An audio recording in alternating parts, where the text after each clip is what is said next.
You're listening to the ESO Network, your station for all things geek.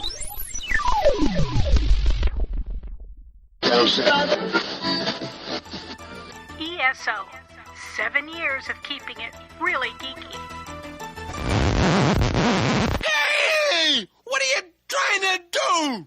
You ruined my record, man! I just bought it! Hey, you guys! How exciting! Spoilers! It's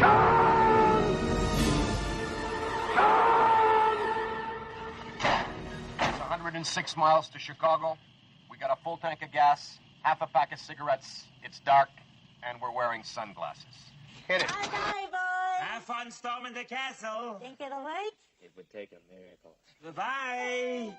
The Earth Station 1 podcast. It's time to let your inner geek out to play. You can find them at www.earthstation1.com or up on iTunes, Stitcher Radio, or wherever fine podcasts are found. Peace, and we're done.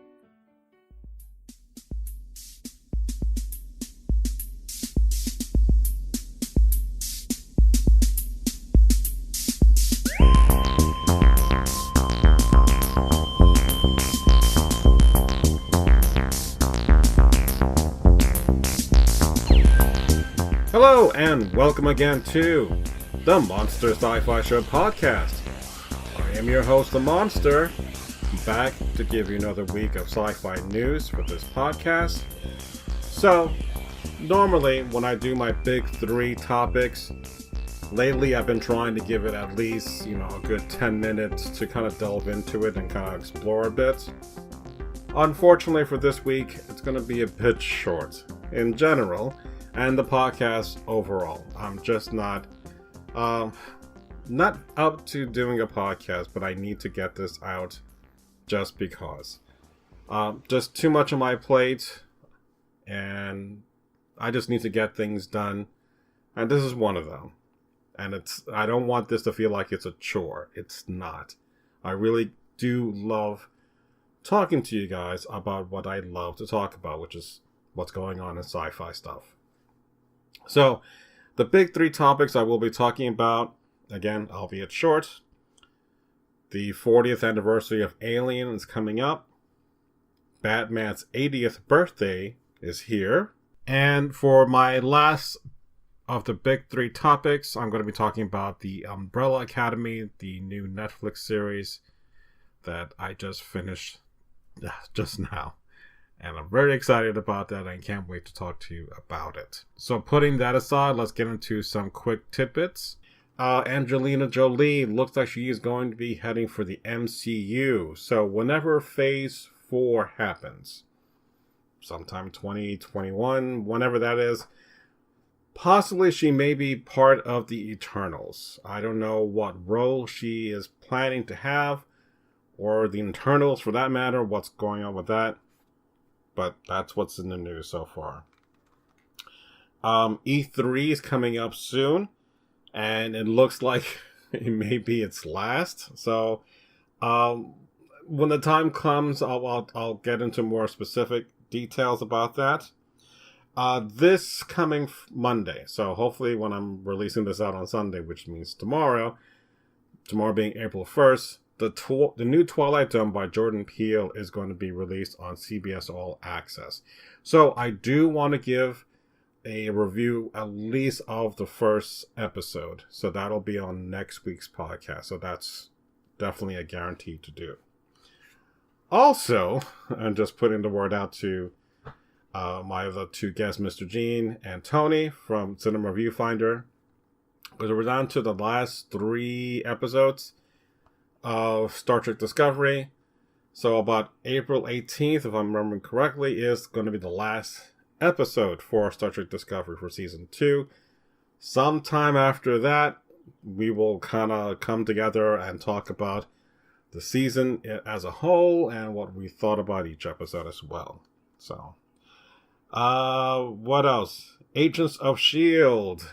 is coming back. Sort of. Without Coulson, but the trailer looks like. Who is Coulson? Because it's Coulson, but it doesn't seem to have memory. But it's implied that he's dead. after the last season because he is dead, but he's back. Go figure. All right, so let's go into the big three topics. The 40th anniversary of Alien, which meant that it came out in 1979, which meant that I was 12 at that time. And I've talked about this in the past, and I'm not going to go into the specifics of it, but it is one of those movies that will still hold up with the best of current movies right now. Ridley Scott did an amazing job to do the kind of like this creature effect movie with practical effects. There was no CGI, it was all models and forced perspective on things.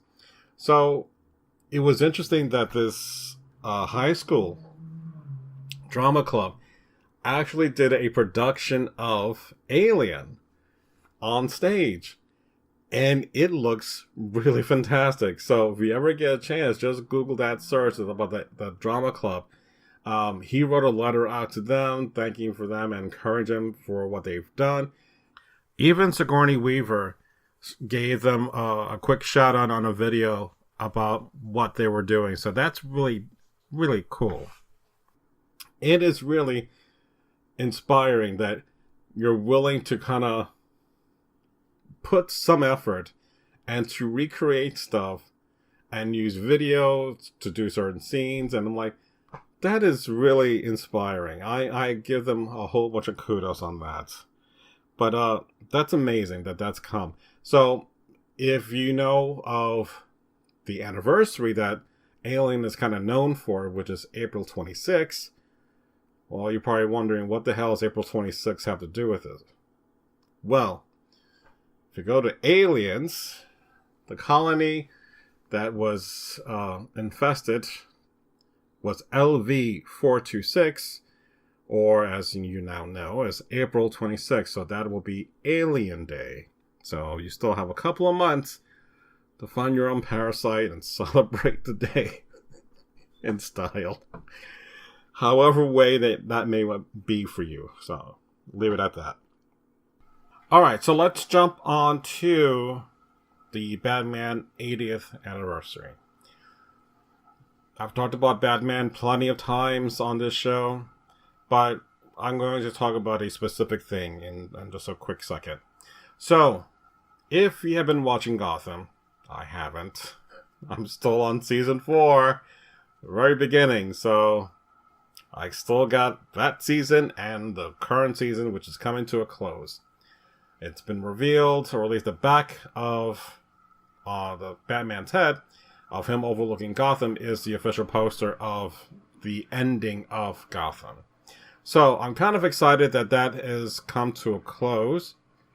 However, I still don't see, I forgot the kid's name, after all this time being Batman, or at least being like Batman Year One. I'll leave it at that. I know that there's been a push to kind of get him to do more action stuff, and you know, for the most part, it's worked, and I'm okay with that. I'm not in any rush right now to kind of binge everything just to get caught up, because I got, again, too much of other things to watch.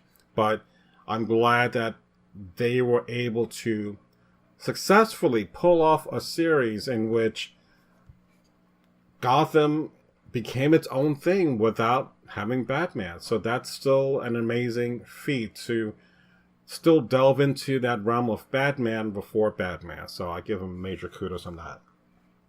Alright, so over the weekend, or maybe last week, there was news about Zack Snyder's comment about, yeah, Batman does kill, and Superman does kill. Okay. And he was like, you know, just telling the fans, you know, wake the hell up. Because it happens. Because we've had 80 years of Batman. And I think Batman is the only character that you really are able to kind of tell different types of stories of Batman. You can do the very campy Adam West Batman, which If you try to do that again, it doesn't necessarily work. But then again, the animated Brave and the Bold series, which lasted for 3 seasons, did an excellent job of very tongue-in-cheek humor and kind of pay homage to that kind of quality of Batman. But it was a lot of fun, and especially poking at fun at other characters like Plastic Man and Aquaman and Bawana Man also appearing. So there's a lot of cool stuff that I'm like, okay, I'm on board to kind of have this version of Batman be told to me in this fashion. The Batman was a very early version of Batman with Alfred, in which it was just a young Bruce as Batman. Not that I was crazy about it, but it just like another Batman series. Nothing will ever beat, to me, than the animated series.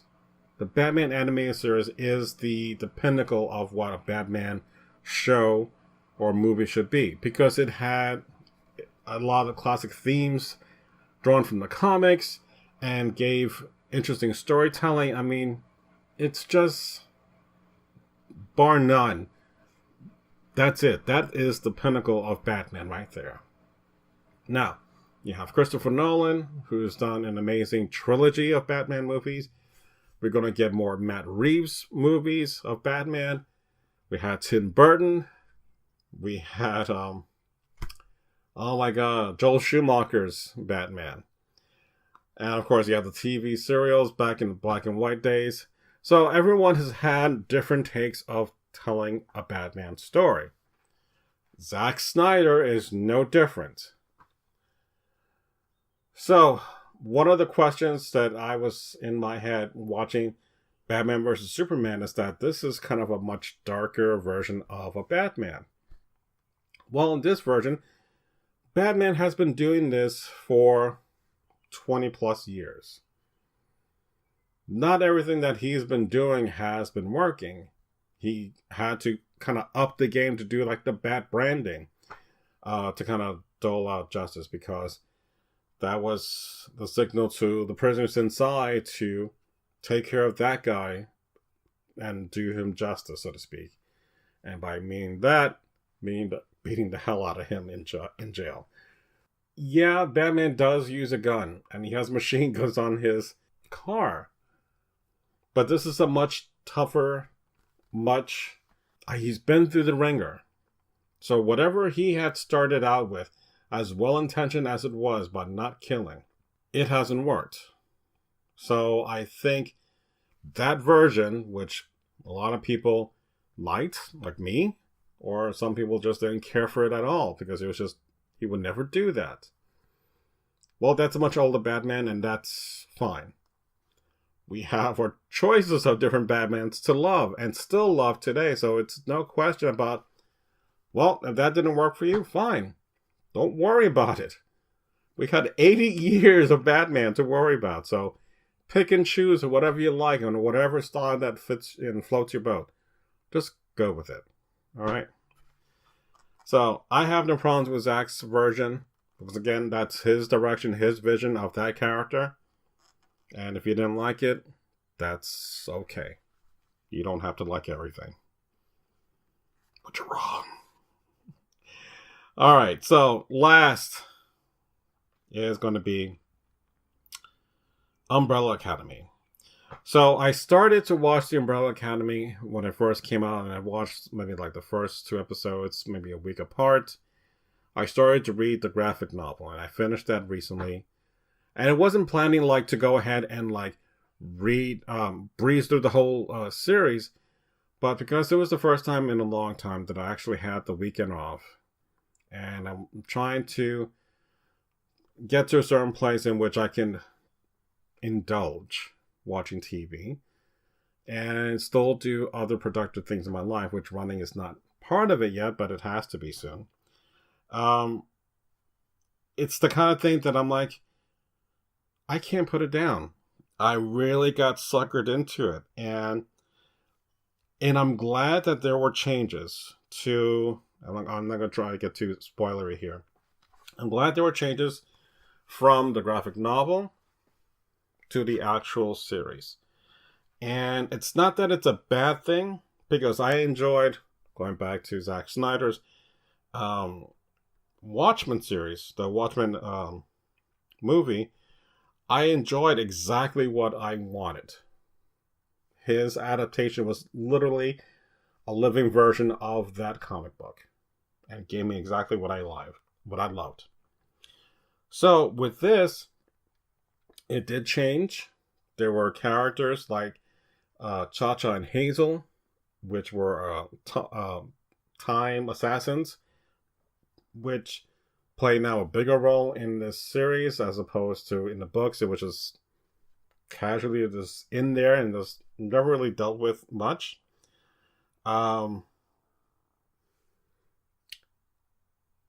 The costumes definitely are not going to be part of that, although there are moments in which they revert back to those they revert to those costumes back in those comics in different flashpoints, which are fantastic. It was a slow burn, but it's a kind of burn that I'm like, it really picks up and you really are in tune with what's happening in that universe. And you don't want to like stop. And that's the good mark of a good series, that you really are engrossed by the characters. And I think, like, and I'm not bashing Star Trek Discovery, but I will in a moment. But like, when we look at that series for season 2, a lot of the stories are focusing on Burnham, and not a whole lot of other characters will get some play in there.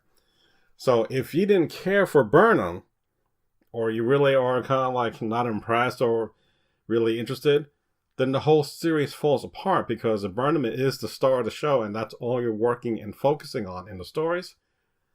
Then it goes nowhere. Whereas Umbrella Academy is an ensemble cast. And yes, there are going to be more standout performances than others, but as a whole, it works so well. Ellen Page was fantastic as Vanya, but what I think blew me away, and I've mentioned his name before, but if you watch, the character's name is Klaus, but Robert Sheehan, if you ever watch The Misfits, not the rock and roll group, but a show that the BBC produced a couple of years ago called The Misfits, he was on there as Nathaniel, and he was fantastic.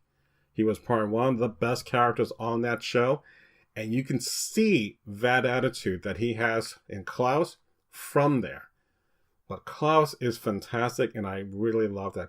Mary J. Blige as Cha-Cha, really, really good, and I'm really happy with that.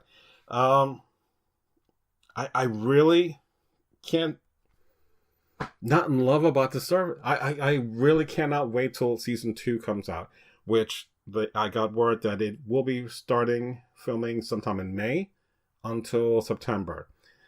So I don't think we'll get another season until 2020, but still, season 2 is a go, and I'm really excited about the Umbrella Academy. But if you want to talk about it in more details, I would love to do that.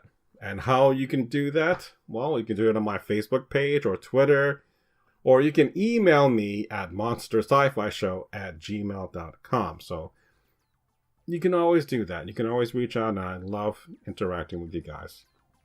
So that's enough for me for right now. I have to go wrangle some cats from outside because the sun is getting low.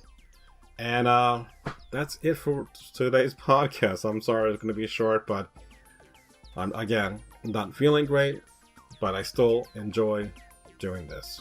So, like I said, next week, I'm looking forward to the Twilight Zone. We got Star Trek Discovery coming to an end. We have, of course, Shazam coming out, which I already saw. If you haven't seen it, because it hasn't come out yet, you can always listen to my non-spoiler review that I did not too long ago.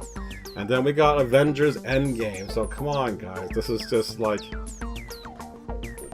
what a time to live in. It's just an amazing time for us dorks and geeks and nerds. And I love it. So, that's it. I'm gonna go. So, thank you again for listening to me and to the Monster Sci-Fi Show podcast. It's sci-fi from a certain point of view. Good night.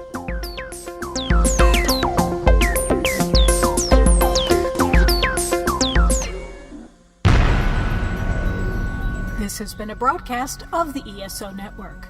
Be part of the crew and help support our shows by donating to our ESO Patreon or by shopping through Amazon.com or the TeePublic store, which can all be found at www.esonetwork.com. The ESO Network, your station for all things geek.